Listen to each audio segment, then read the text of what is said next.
Hello and welcome back to another episode of Chasing Excellence. I am Patrick Cummings, as always, joined by Ben Bergeron. Every week here on the show, we dedicate some time to exploring how we can live a life of better health and increased fulfillment. We answer your questions about the 5 factors of health, dive deep on living a life of excellence, and explore the strategies and frameworks to help us chase what truly matters. Thank you, as always, for tuning into the show. Hello, and how the heck are you, Ben? I like how you say "how the heck." I was going to say "heck" again. I'm good. Good, man. We are going to just jump right into it. We're going to jump into our warm-up. Our warm-up is when we take questions from listeners about the 5 factors of health, those few fundamental behaviors that most positively affect our performance, vitality, and longevity. They are, for those folks who might be new, how we eat, how we move, how we think, how we connect, and how we recover. Are you ready, sir? Ready. First one is from the Move Factor. What are your thoughts on barefoot and minimalist shoes for foot health and strength? Are they good for everyday wear? And I'm going to assume that these are like the Vibram 5-finger ones. Is that what you? I hear that. So okay. There's probably 2 different categories of these. So let's take the Vibram 5-finger ones. If people haven't seen that, it's basically like a glove for your foot where you actually can like each individual toe. Yeah. Don't be that guy. They were big in CrossFit for 14 minutes. Okay. So is there benefits? Yes, there is. There's also benefits to like being naked in public. It's like, there is, but you just don't need to do that. Got it. Now the principle is right. Yeah. So here's what I would do is if you spend time barefooted each day, when you go home, don't wear shoes. Mm-hmm. It's actually just take no shoes at all. You don't need to go minimalist, no shoes at all. When you're warming up for your workout, take your shoes off. When you're in the backyard, take your shoes off. That right there is a really good way to create foot health, not only foot health, but up the whole chain. And the person's asking a good question because it's big. A lot can get fixed with a stronger foot. Here's the other side of that. Instead of going necessarily minimalist all the time, every day, you can go barefoot at home, warming up, and in the backyard. But then when you're doing your normal everyday shoe, what you're looking for is not necessarily the glove foot, but a low heel differential, meaning there's not a high heel. Zero drop, I think. Yeah, exactly. So a really flat shoe, and the next one is a big toe box. Mm-hmm. So modern day shoes have like a pointed end, and a lot of running shoes do actually, which is the worst. It crunches the toes together, makes for a really unhealthy position. Your toes, when they hit the ground, are supposed to splay out. So if you have a, what would you call that? Like a rounded front, big, it's a wide toe box. Yep. Yeah. A wide toe box, not a narrow toe box. So what are the worst shoes? High heels. Exactly. Yeah. Yeah. I stopped wearing those years ago. I got to get there. Nobles fit into that category, I think. Yeah. Yeah. Certainly some of them and most of them. The trainers do. Absolutely. There are the higher heeled running shoes with the big cushion. And that's for people that have need the cushion and support there. Yeah. And I'll shout out the shoe brand that I love that I always use called LEMS, LEMS.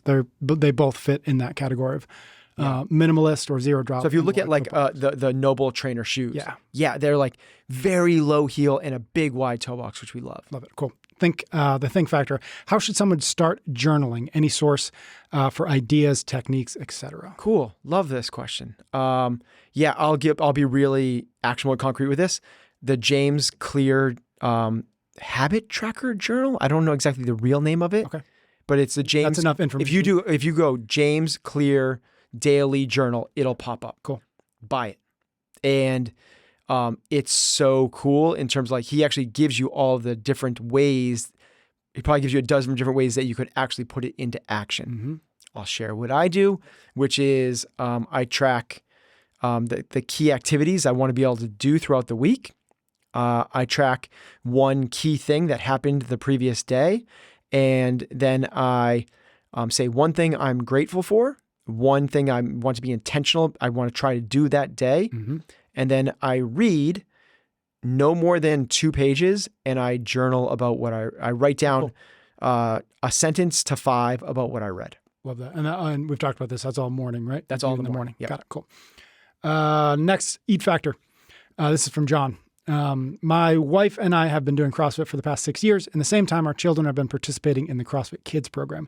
Our 14-year-old son has now been upgraded to the adult class. It's amazing to see his positive energy and competitive work ethic show up in the adult class. Our question, should we be adding supplements to his daily intake? We eat fairly clean diet of mostly natural foods. In general, I would hold off on supplements. If there's a need, then I would supplement. So how do you know if there's a need? First one would be like caloric intake. So maybe your kid eats like a bird, like my kid does. I try to get them a protein shake if they can, just because, an extra 20 grams of protein would be so massive. He could do that every day. It's like he's so underserved in that category.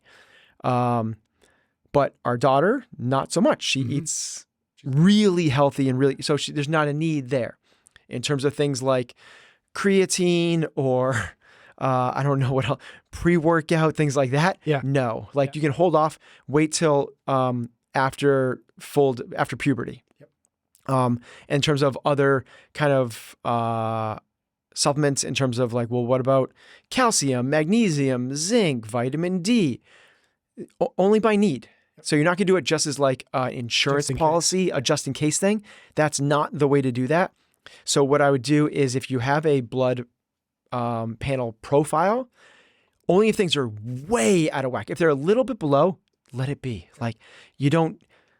People develop at different times, different ways, different things. You don't need to. But if it's way low, if his vitamin D is off the charts low, then maybe because you live in Nova Scotia or whatever it is, then that might be a reason to do that. If the zinc is way, way low, then maybe. But if it's anywhere near norms, meaning even if it's 10% low, I would not.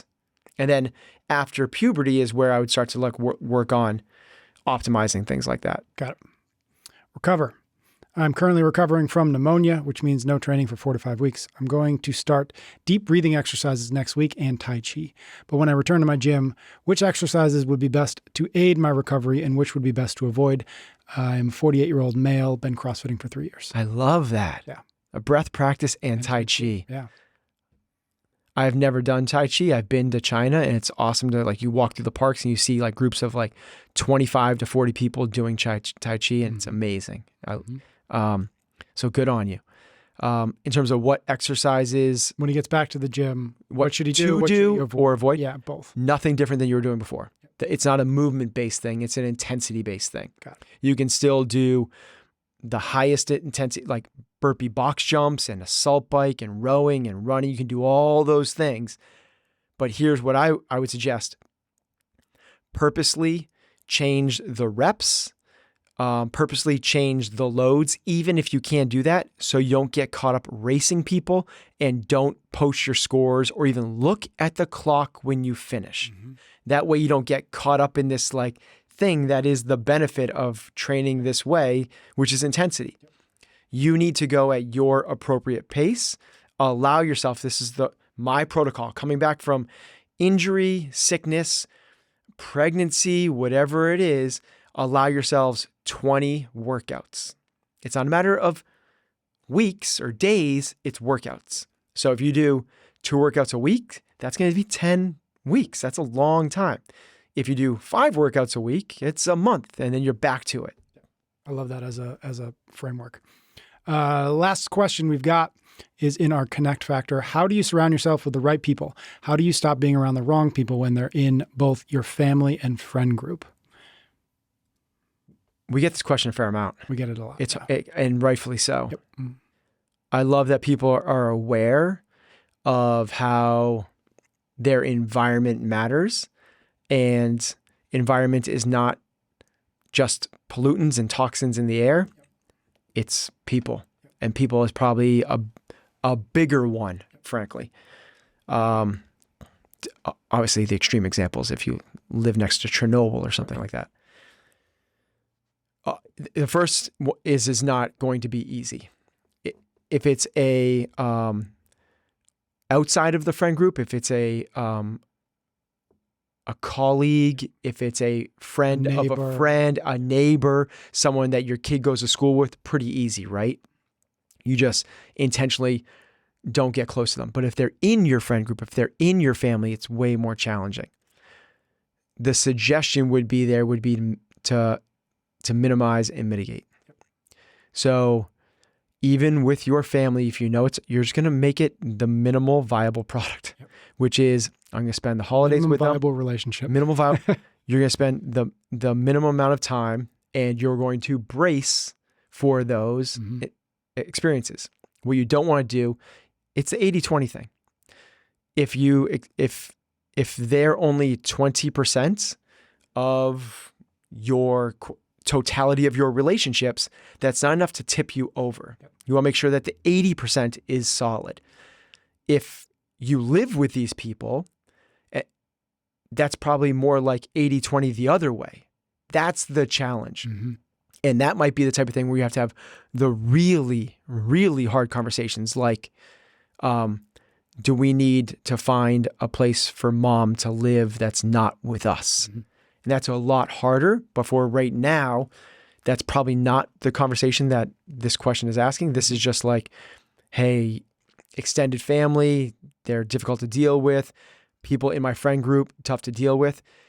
There's no such thing as perfect, right? So if you have situations where the drains show up, people are either fountains or drains. They drain your energy or give you excitement and energy. If there are drains in your life, make sure that they're less than 20%. And then work to make sure that the other 80% is beneficial. Got it. All right, we're all warmed up now. If folks out there want to get questions in to the queue, find me on Instagram, PS Cummings. Drop me a DM with your questions, and we'll get them into a future episode. All right, ready for the workout? I like the warm up and workout. Okay, so here's what I want to talk to you about this week. We have been talking a little bit in previous weeks about your morning routine specifically, and it struck me that we haven't. Maybe because it hasn't been as persistent as it has in the past, but we haven't really dived into meditation too much. So I really just want to and it's selfish to a degree because I have, of the last few weeks, re-engaged with the meditation practice in the morning. Good, Patrick. Wow. So it's been a while. And so I'm trying to like build those muscles back up. And so I wanted to, I just wanted to get your take on like, what does that look like to you? Where did it start? I remember we've talked about you've kind of been tricked into meditation. So maybe remind us of what that was. And then just kind of give us a sense of the value you're getting, the reasons why it's important, the reason why you've made it an integral part of your morning routine. Okay, so I guess the story of how I found. So yeah, I tried to where you are. Like a lot of people, I tried it in the past. And I tried it with the Calm app. I tried it with other Headspace and all that. Exactly. The first thing is guided meditations do nothing for me. Interesting. Yeah, they never stuck. Yeah. So that's the way I was introduced to it. Was we actually had a mindfulness expert come to the gym and walk us through a meditation. That doesn't do it for me. So that's not to say they're wrong. It's what works for everybody. And if there is a thing about meditation that after having done it for a pretty regular practice going on close to 2 years, where I'm doing it at least like 5 days a week, for 20 to 30 minutes a day, there's going to be good ones and bad ones. Yeah. And the goal is not to empty your mind, which is what everyone thinks meditation is. It is not to empty your mind. The objective is to become aware of the mind. That's the whole deal. And when your mind is going in chatter mode, and here's what ends up happening when people first start meditating, they get really uncomfortable with it because they go, whoa, when I sit quietly, all of a sudden, it's like starts acting up like crazy. Yeah. And that's not what's happening. It's not that it starts acting up when you try to meditate. it's always acting up and you're becoming aware of it. Yeah. That is the practice, is you becoming aware of the voice. That's like full stop, period. That's what we're trying to do. And there's all these different practices from single points intention, which people like you stare at a candle, Yep. right? To mantra based, or the ohms, or focusing on your breath, or listen to the, all those are trying to do is get you to calm the mind down into focusing on one thing. Yep. So the monkey mind kind of quiets down. The chatter mode, where it's like pages flipping so fast you don't get to check out the page. All that's trying to do is slow things down to where you're focusing on your breath, and it relaxes the mind. If you find that difficult, that's good. Mm-hmm.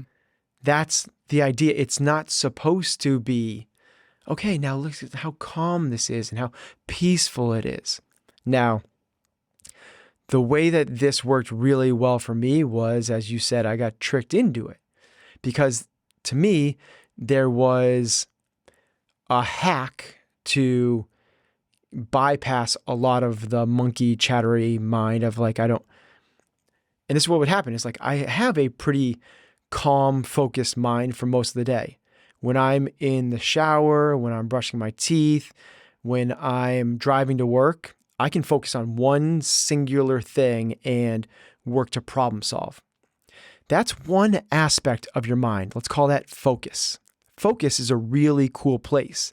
That's where your mind is in I believe it's in an alpha state. Mm-hmm. There's another place that it can go to also though, which is flow. Mm-hmm. And flow is where you're not really thinking. It's just kind of like, it's all just like, oh, it's just happening for you. You're not focused on one thing. Like, it's a good thing that the mind can focus. It's why we have cars and the internet and air conditioning and all this cool stuff. That's because people could focus on a problem. Flow is where creativity happens. Amazingness oozes out. It is your favorite performer on stage. They're not focused on what's next line. Yeah. They're not focused on their fingering. Yeah, exactly. The where their hands are on the keyboard, all that. They're not, it's just letting it pour out. Yep. I think there's 3 F's. There's the focus, there's the flow, and then there's the F'd. Got it. And that's the monkey. That's where it's like, yep. it's just so that's like the spectrum is an F to focus to flow. F to focus to flow. Okay. Exactly. Love it. That chattery mind is where it's like you're full of judgments. You're full of worry, anxiety. Your mind is jumping from the past to the future, skipping over where you are right now. So a lot of this meditation is trying to get you out of, it's just to get you out of that state, pulled back into that alpha, that singular focus. Focus. That's why breath, like,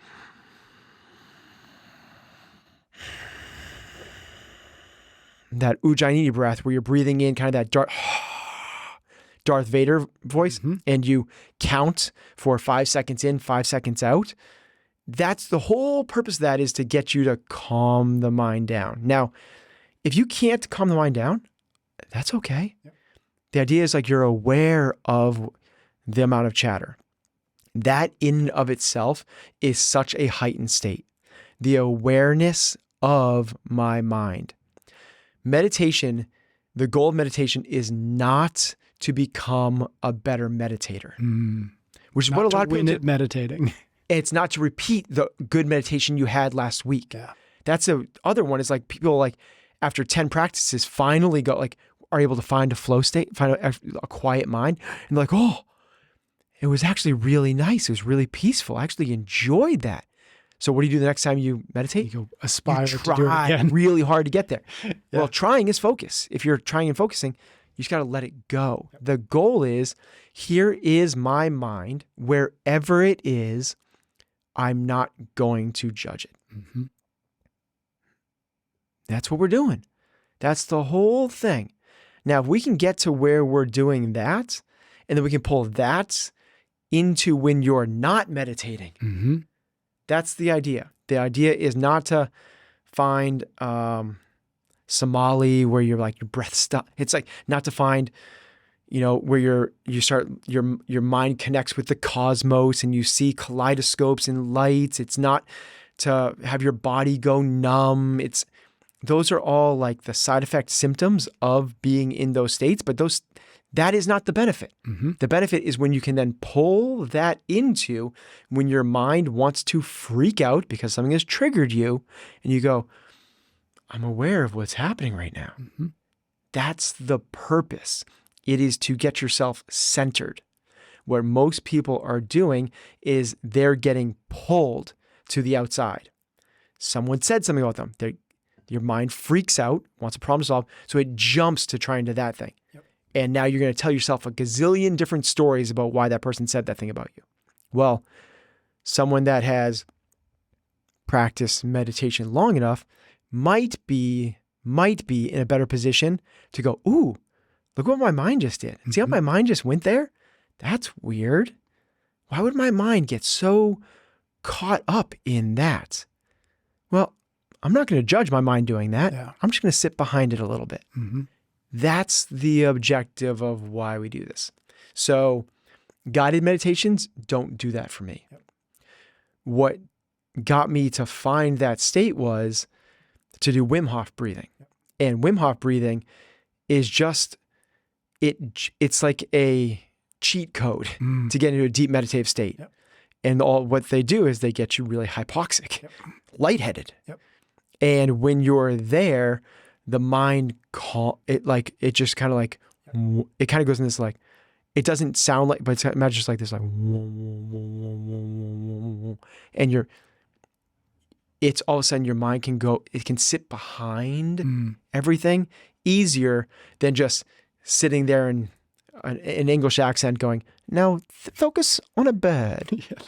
Think of the bird singing. It's like, so the saying is you can get in a deeper meditative state with, 3 or 4 minutes of Wim Hof like breathing. I've since changed it. I don't do Wim Hof. I do a pranayama practice, but you can get in a deeper meditative state and in 3, 4, 5, 10 minutes of Wim Hof than you can in 3, 4, 5 days of silence and solitude. Mm-hmm. So it really is this hack. And what is really cool about what Wim Hof has done, and he's done some other amazing stuff, is he's so simplified pranayama. Yep. So pranayama is a breath and body practice to allow you to find a good meditative state and honestly to improve your CO2 exchange and lung capacity and a lot of physiological benefits as well. More control over your autonomic nervous system. But Wim Hof has essentially done pranayama for dummies. He's taken out all of the funky, weird things and gone just like ramp the intensity. Yeah, ramp the intensity, which pranayama doesn't have nearly as much, different versions. And all these different practices and nasal breaths and Ujjayi breath and different paces. And he's like, just breathe really, really deeply. And I don't care if it's through your nose or through your mouth. I don't care if it's sitting or standing.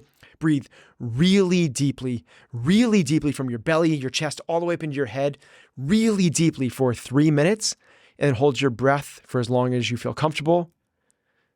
And then repeat that for 3, 4, 5 times. Yep. That's it. Yep. And what you find is by the 3rd breath hold, you can really get to a cool place. Mm-hmm. I never got to that cool place doing anything else. Mm-hmm. And when I found the cool place, I was like, this is neat. Then I was lucky enough to work with Tom Brady's pranayama breath coach, who's in the area, and worked with him for a 4 to 6 month period. And that's when I instilled that practice in my morning routine. It was just a really nice, cool evolution of it. I don't think if I had found that at first, I would have been as, Stuck. yeah, it's too regimented. Yep. So my suggestion is when somebody wants to start off with a breath or meditation practice is to start with Wim Hof, because you can see the benefits on the first time. Mm-hmm. Mm-hmm. Talk to me a little bit about you had, which I think is really important, identified that the point is to be able to introduce or incorporate some of this, call it mindfulness, awareness, whatever, into everywhere else, into the traffic jam, into the stressful moment with the kid, into fill in the blank, right? The meeting that didn't go well.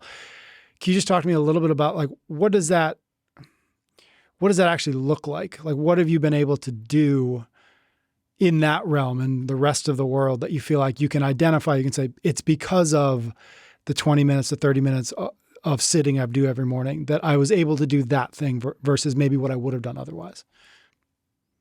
I don't know the answer to that, actually. I don't know if I can draw the exact, because maybe it's something else I've been doing in my life. But I do believe that the goal of meditating is not to become a better meditator. Right. It can't be that, right? It's got to transcend the actual practice. Just like I believe the goal of working out is not to become a better worker-outer. It's to affect the other 23 hours outside the gym. That's the way we do it. Yep. Now, if you want to be a competitive meditator, it's to become a better, that's the practice. Yep.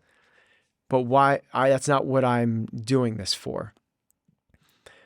To me, it's allowing yourself the space to be able to fall into that calm mind. Mm-hmm.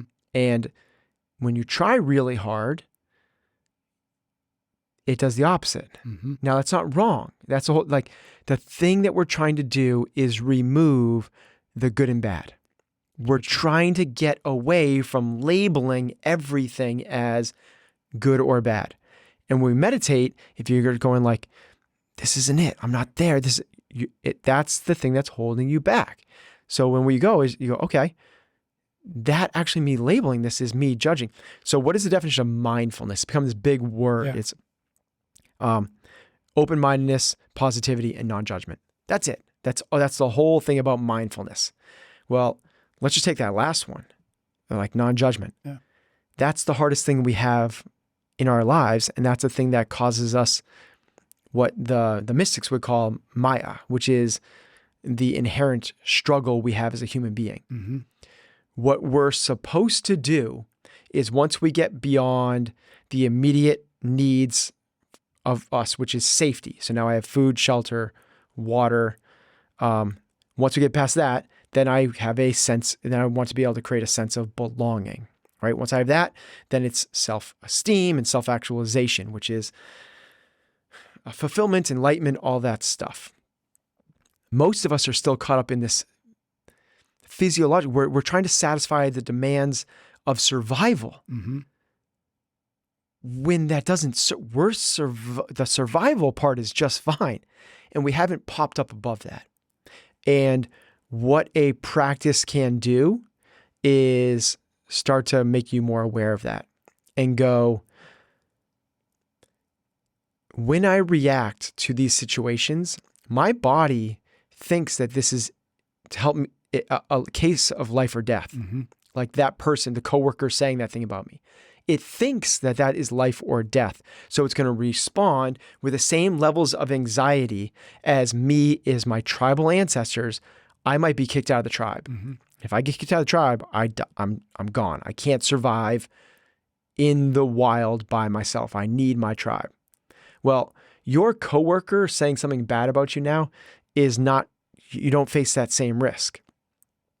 So what meditation can do is when you simply label like, this meditation is bad, wow, my mind can't do this, and you become aware of how your mind likes to do that, that's really the goal of just like, wow, look how my mind loves to just kind of like story tell and assign meaning to these things. And it likes nothing more than assigning this is good or bad.